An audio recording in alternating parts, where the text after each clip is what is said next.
Halo Gebrakers, dimanapun kalian ngegebrak, kali ini kita akan bahas film Big Hero 6 yang diproduksi oleh Walt Disney Animation Studio, disutradai oleh Don Hall dan Chris William. Film ini juga menjadi yang pertama dari produksi Disney Animasi untuk menampilkan karakter Marvel sejak akuisisi The Walt Disney Company dari Marvel Entertainment pada tahun 2009, dan film ini sendiri rilis pada 7 November 2014. Daripada kebanyakan baceo, mari kita langsung aja gaskeun ke filmnya.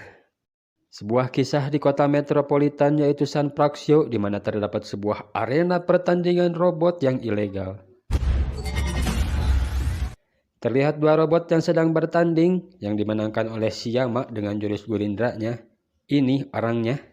Dia pun dengan sombongnya menantang siapa lagi yang robotnya mau dihancurkan. Tiba-tiba seorang anak kecil maju seraya berkata, "Boleh aku coba, Paman? Aku sendiri yang membuat robot ini." Tapi Siyama malah menertawakannya. Anjay, sombong bet ya.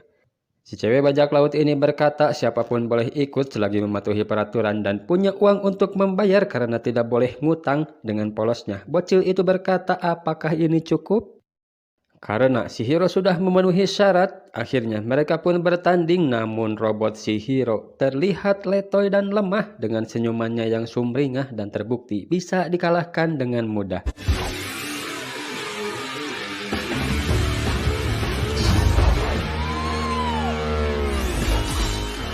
Hiro pun berkata, ini pertandingan pertama saya dan mau bertanding lagi. Sempat ditolak, namun ketika Arthos yang berbicara, semua lancar jaya dan mereka pun bertanding kembali. Alangkah terkejutnya Siyama ketika melihat robot si Hiro yang ternyata bisa berubah mode. Kini robot si Hiro pun terlihat sangar gesit dan dengan mudah mempreteli robotnya Siyama. Megabot, destroy.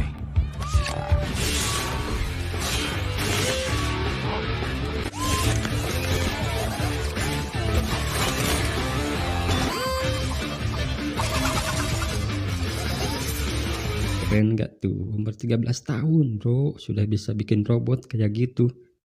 Tapi jiwa brutal Siyama di sini muncul. Dia menyuruh anak buahnya untuk membereskan si Hiro karena tidak terima dikalahkan. Untungnya datang kakak si Hiro, dia bernama Tadashi. Mereka pun berhasil kabur menggunakan motor Astrea-nya.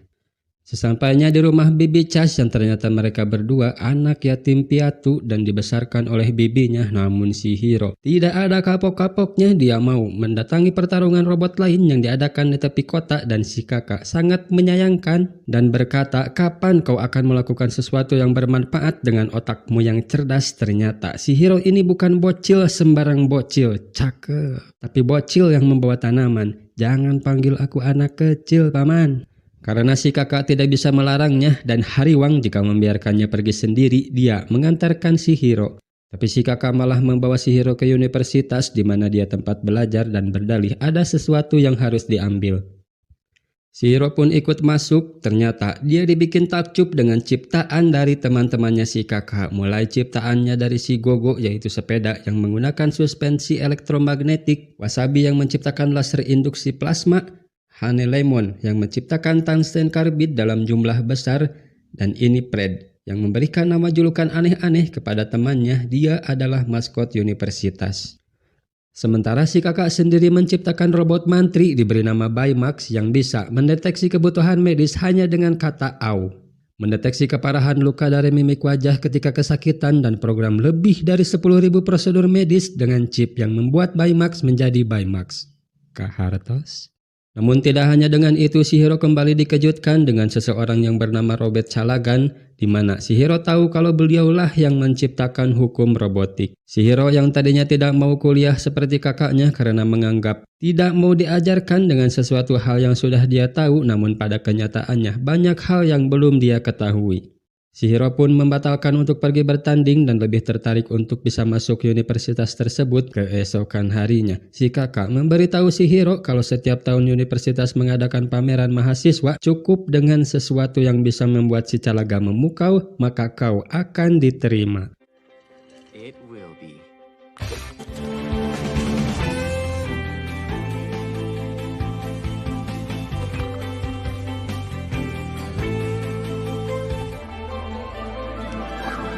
Chihiro pun akhirnya menyelesaikan karyanya yang padahal sempat ngebul otaknya karena tidak kepikiran dan tidak punya ide mau menciptakan apa, dan si robotlah yang memberikan inspirasi. Hari diadakan pameran pun tiba, terlihat banyak mahasiswa dan mungkin calon mahasiswa lain seperti Chihiro yang membawa karyanya masing-masing. Chihiro pun dipanggil oleh panitia untuk mempresentasikan dari hasil karyanya di atas panggung. Dengan sedikit nervous mengadek-dek, Chihiro memperkenalkan ciptaannya yaitu Microbot. Mahasiswa yang tadinya penasaran sehingga berdiri paling depan tepat di samping para panitia, namun dia pergi setelah mendengar kata Microbot. Ya, bagi mahasiswa di sana tidak asing kali ya dengan namanya Microbot. Chihiro pun melanjutkan presentasinya di mana ia berkata, ini terlihat biasa namun ketika digabungkan dengan teman-temannya yang lain, robot ini menjadi jauh lebih menarik. Jadi Microbot itu sekumpulan robot kecil yang dapat bergabung bersama membentuk apapun dengan setiap bayangan atau imajinasi yang ada di si pengendalinya, dan Chihiro menggunakan pemancar neuro untuk mengendalikannya. Si robot akan membentuk apa saja yang ada di dalam pikiran Chihiro dan ini tidak ada batasannya kecuali imajinasi. Ternyata ini hanya awal di mana si robot juga bisa dijadikan alat transportasi yang bisa menggerakkan apapun kemanapun dengan mudah. Apapun yang kalian pikirkan, maka Microbot akan melakukannya. Hal itu membuat wow si Krei dan si Calaga, di mana si Krei mau membeli hasil karya Chihiro namun ditolak dan si Krei menyerahkannya kepada si Calaga. Si Calaga sendiri berkata, "Ku nanti kehadiranmu di kelas." Acara pun selesai dan mereka semua keluar dari universitas untuk pulang ke rumahnya masing-masing, namun tidak dengan Hiro dan kakaknya yang ngobrol dulu di sekitaran kampus. Terdengar bunyi alarm dan ternyata terjadi kebakaran di kampus. Seseorang mengatakan kalau Calaga masih di dalam. Si kakak berkata seseorang harus menyelamatkannya dan mencoba masuk, namun tiba-tiba kampus tersebut meledak. Si kakak dan si Calaga pun almarhum dalam insiden tersebut. Kasihan banget ya si Hiro, sudah yatim piatu sekarang kakaknya juga meninggal gitu. Kejadian itu membuat si Hiro sedih dan sangat terpukul sampai menunda pendaftarannya untuk masuk universitas, yang pada akhirnya si Hiro malah membuang surat yang diberikan si Calaga. Ternyata si Baimak ada di rumah, mungkin sempat dibawa si kakak pulang dan aktif ketika si Hiro berteriak kesakitan. Tiba-tiba robot mikrotik Chihiro bergerak dan itu sangat aneh sekali karena mikrotik bergerak tertarik dengan mikrotik lainnya, sedangkan mikrotik lain yang Chihiro ciptakan sudah hancur terbakar. Si Baimak berkata kalau mikrotikmu berusaha pergi ke suatu tempat dengan ceplas-ceplosnya. Chihiro berkata, kenapa kau tidak cari tahu saja kemana robot itu mau pergi, dan itu dianggap serius oleh si Baimak hingga ia pergi mencari tahu. Chihiro yang memanggil si Baimak namun tak kunjung ada jawaban pun mencarinya dan ternyata sudah ada di luar untuk mencari lokasi robot itu kemana mau pergi. Chihiro mengejarnya hingga sampai ke kampus yang sudah hangus terbakar. Dan si Baimak berkata kalau dia sudah menemukan lokasinya. Dasar bot. Chihiro pun mengambilnya dan ternyata benar saja robotik menunjukkan ke arah dalam kampus karena pintunya digembok. Mereka pun masuk melalui jendela. Alangkah terkejutnya Chihiro karena ada seseorang yang menciptakan ulang mikrotiknya dan tiba-tiba mikrotik tersebut menyerang mereka. Itu karena ada yang mengendalikan mikrotik tersebut, yaitu pria yang memakai topeng. Karena tidak bisa melawan dan memang belum siap untuk melakukan perlawanan, mereka pun berlari menghindar dan keluar dari kampus. Mereka pun berhasil selamat dan kembali ke rumah, namun ketika saat melihat mikrotik, Chihiro berpendapat apakah itu bukan sebuah kecelakaan dan pria bertopeng telah mencuri mikrotiknya saat pameran, lalu memicu kebakaran untuk menghilangkan jejak. Kalau itu benar, maka si pria bertopenglah yang harus bertanggung jawab atas almarhumnya si Tadashi. Chihiro berjanji akan mengungkap pria di balik topeng itu. Dengan kecerdasan di atas rata-rata, tidak seperti anak yang berusia 13 tahun pada umumnya, Chihiro sedikit memodifikasi si Baimak dan menciptakan chip baru yang berisi data ilmu bela diri karate. Wacau! Setelah mempersiapkan dan dirasa sudah bisa untuk menandingi pria bertopeng, mereka pun kembali ke kampus bekas kebakaran tadi untuk mencari pria si bertopeng dan ternyata ada yang mengikutinya dari mobil.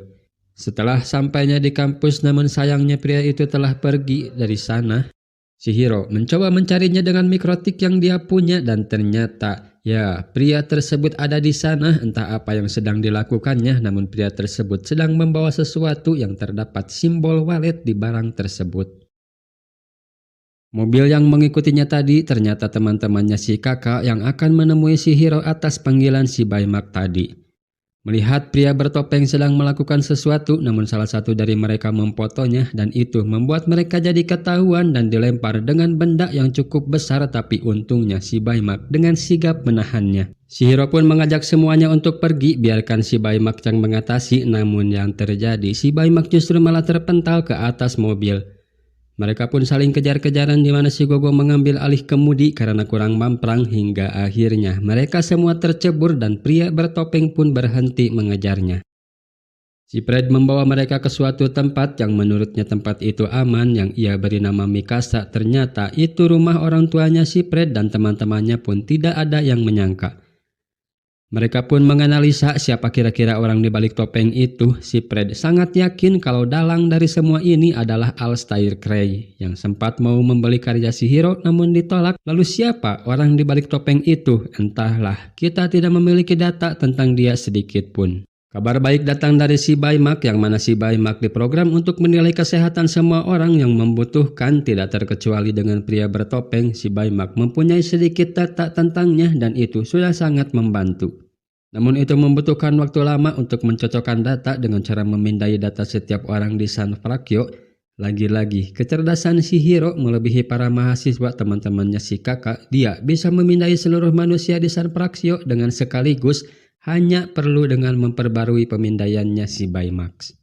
Tidak hanya itu, si Hiro juga akan memperbaharui kalian semua dan akan menjadi jauh lebih hebat. Si Hiro membantu mereka untuk memodifikasi karyanya yang ditunjukkan di awal tadi menjadi sebuah senjata atau alat yang akan membantu mereka untuk mengungkap si pria bertopeng. Si Hiro juga memperbaharui si Baymax menjadi lebih gagah dari yang sebelumnya pernah dia lakukan dan inilah Baymax versi 2.0. Menyulap robot Boruto menjadi terlihat lebih berotot dan kuat. Tidak hanya dengan itu, si Baimak juga dilengkapi dengan tinju roket dan sayap sehingga bisa ngapung. Tambah keren atuh euy.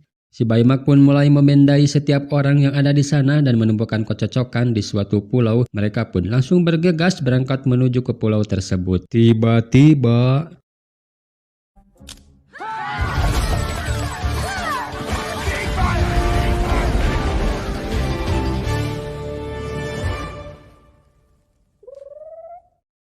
mereka menyerang secara brutal ke segala arah yang padahal itu hanya manuk Japati yang entrep.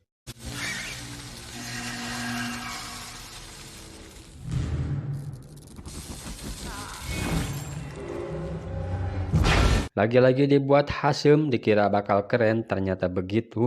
Mereka masuk ke sebuah ruangan di mana terdapat benda dengan simbol yang sama waktu yang dilihat si Hiro tempo hari. Terlihat rekaman CCTV dengan thumbnail si Crazy Hero memundurkan rekamannya hingga terlihat rekaman dan sudah bisa dipastikan bahwa mesin portal lah yang sedang dibuat oleh si pria bertopeng. Dia mengumpulkan dari setiap serpihan yang telah hancur dan dirakit kembali di mana mesin tersebut hancur ketika sedang dilakukan uji coba. Dengan memasukkan seorang manusia memakai kapsul ke dalam portal yang padahal alat tersebut tidak stabil dan ada ketidakteraturan dalam medan magnet penahan. Namun si Cray menganggapnya tidak masalah dan pada akhirnya membuat mesin itu rusak dan hancur satu sehingga membuat manusia tersebut terjebak di dalam. Mereka pun sudah bisa memastikan bahwa si Cray lah manusia bertopeng itu dan tiba-tiba manusia bertopeng tersebut datang melemparkan potongan beton namun si Baimak menahannya dan mengeluarkan mereka. Pertarungan pun kembali terjadi di mana mereka menyerang secara individu. Tidak ada koordinasi yang membuat mereka semua dapat dijatuhkan dengan mudah. Namun si Hiro dan si Baimak menabraknya hingga dia terpendal dan topengnya terjatuh. Si Hiro langsung mengambil topeng tersebut. Sangat tidak disangka, pasti kalian juga berpikir kalau itu benar si Cray, namun padahal dia adalah si Calaga. Si Calaga sendiri selamat dengan menggunakan mikrobot milik si Hiro, tapi Tadashi, kakaknya si Hiro, mungkin tidak selamat dan si Calaga justru malah menyalahkannya. Kenapa dia nekat masuk? Si Hiro yang mendengarnya pun langsung emosi menyuruh si Baimak untuk menghancurkan, namun si Baimak diprogram untuk tidak menyakiti manusia. Si Hiro yang sudah kapalang emosi berkata kalau mulai sekarang tidak lagi dan mengeluarkan chip mantrinya sehingga si Baimak menjadi sangat brutal menyerang si Calaga. Namun hal itu sungguh tidak dibenarkan karena rencana awal mereka bukan untuk membunuhnya melainkan untuk menangkapnya saja. Teman-temannya Shihiro mencoba untuk menghentikan si Baymax namun terlalu kuat hingga topeng itu terjatuh dan diambil kembali oleh si Calaga yang langsung kabur melarikan diri. Untungnya si Gaga paham bahwa Cip Mantri lah yang bisa membuat si Baymax akan menjadi terkendali lagi. Lain dengan Shihiro yang masih haneul, dia pun marah dan seharusnya tidak mengajak kalian semua. Shihiro yang tidak bisa mengejar si Calaga dikarenakan alat pemindainya rusak memutuskan untuk kembali ke rumah memperbaiki si Baymax terlebih dahulu dan meninggalkan teman-temannya. Di sini Shihiro tersadar ketika sedang memperbaiki si Baymax itu karena rekaman kakaknya yang memperlihatkan bahwa telah terjadi puluhan kali gagal dalam pembuatan si Baymax. Of my robotics project. Hello, I am Baymax. 7th test of my robotics project. Hello, I am Baymax. Tadashi Hamada again. And this is the 33rd test of my robotics project. And this is the 84th test. I am Baymax, your personal healthcare companion. Shihiro sadar bahwa perlu perjuangan keras dan tidak seharusnya menjadikan si Baymax menjadi robot penghancur. Teman-temannya pun datang kembali dijemput dengan menggunakan helikopter keluarganya si Fred dan si Hiro meminta maaf karena tidak bisa mengendalikan emosinya. Namun sebelum pergi dari pulau, mereka menemukan rekaman lain dan memberikannya ke si Hiro untuk ditonton. Ternyata wanita yang terjebak di dalam portal adalah si Abigail, anaknya si Calaga, dan si Calaga sendiri melakukan ini semua tidak lain adalah untuk balas dendam ke si Cray. Scene berpindah ke kampus baru yang sedang dibuka oleh si Cray. Tiba-tiba datang si Calaga yang langsung menyerang si Cray dan memasang alat teleport yang rusak di mana setiap benda atau apapun itu yang ada di sekitarnya akan tersedot. Hiro dan kawan-kawan pun datang. Si Hiro berkata, "Insaplah Cal, apakah ini yang diinginkan Abigail?" Si Calaga menjawab, "Abigail sudah mati, tapi ini tidak akan merubah apapun. Aku tahu itu, percayalah padaku." Namun si Calaga tengah dengek dan malah menyerang mereka. Pertarungan kembali terjadi yang lagi-lagi mereka tanpa ada rencana dan strategi yang membuat mereka semua tertahan oleh mikrobot dan tidak bisa bergerak. Ternyata membalikan badan memunculkan ide buat si Hiro. Si Hiro yang sudah tahu bagaimana cara mengalahkannya memberi komando pada teman-temannya untuk menggunakan otak jenius kalian dan gunakan cara lain untuk memecahkannya. Mereka pun seraya diberi penerangan oleh si Hiro dan berhasil melepaskan diri dari mikrobot. Lain dengan si Baymax yang mengamuk karena melihat si Hiro yang sedang kesulitan dan membawanya keluar dari area sedotan. Si Hiro di sini ngasih tahu rencana kedua, yaitu lupakan topengnya dan kalahkan mikrobot, dan itu bisa membuatnya tersedot. Si Hiro bertarung dari atas itu supaya si Calaga hanya fokus kepadanya dan temannya yang lain menghancurkan mikrobot hingga membuat tersedot dan semakin berkurang. Dan ketika mau melakukan serangan akhir, ternyata mikrobotnya sudah habis. Dan si Baymax mengambil topeng lalu menghancurkannya. Our programming prevents us from injuring a human being. We'll take that. Karena alat tersebut ditopang menggunakan mikrobot dan ketika alat sensor neuronnya dilepas atau hancur, maka mikrobot tidak bisa dikendalikan sehingga membuat alat itu jatuh. Alat tersebut terus menyedot, hanya waktu yang bisa menghentikannya. Mereka pun pergi untuk menjauh sementara, namun si Baymax mendeteksi adanya kehidupan di dalam yang tidak lain adalah si Abigail. Si Cray berkata, "Jangan nekat, bisa jadi kalian juga ikut terjebak di sana." Tapi si Hiro layaknya sang kakak bahwa seseorang harus menolongnya dan mereka berdua pun masuk ke dalam. Setelah melewati rintangan dengan menghindari benda yang tersedot ke sana, mereka pun menemukan si Abigail dan menyelamatkannya.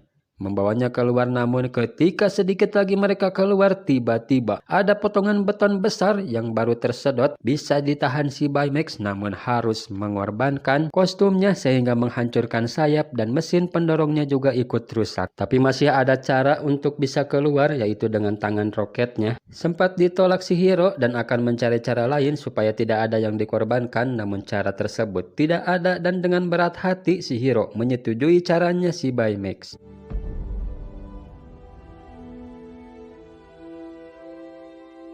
Si Hiro dan Abigail pun berhasil keluar dari sana bertepatan dengan hancurnya alat tersebut. Teman-temannya yang senang karena mereka berhasil seketika berubah menjadi sedih karena tidak melihat si Baymax ada di sana. Abigail pun selamat dan si Calaga ditahan oleh polisi. Ya, ini adalah tangan roket si Baymax di mana sebelum menyelamatkan si Hiro, si Baymax sempat melepaskan chipnya dan digenggam di tangannya. Jadi, si Hiro hanya perlu membuat robot yang seperti si Baymax dan menggunakan chip yang sama. Maka, ingatan, data, dan segala macamnya tidak berubah sama seperti Baymax yang dulu. At-ata, am-ama, at-mat. Tamat. Pesan yang kita ambil, jadilah anak jenius. Ya, itu. Hampura ya guys ya, bila ada suara yang berubah, kata yang salah, hampuraeun lah. Soalnya lagi pilek. Ya, sekian video kali ini. Bye-bye.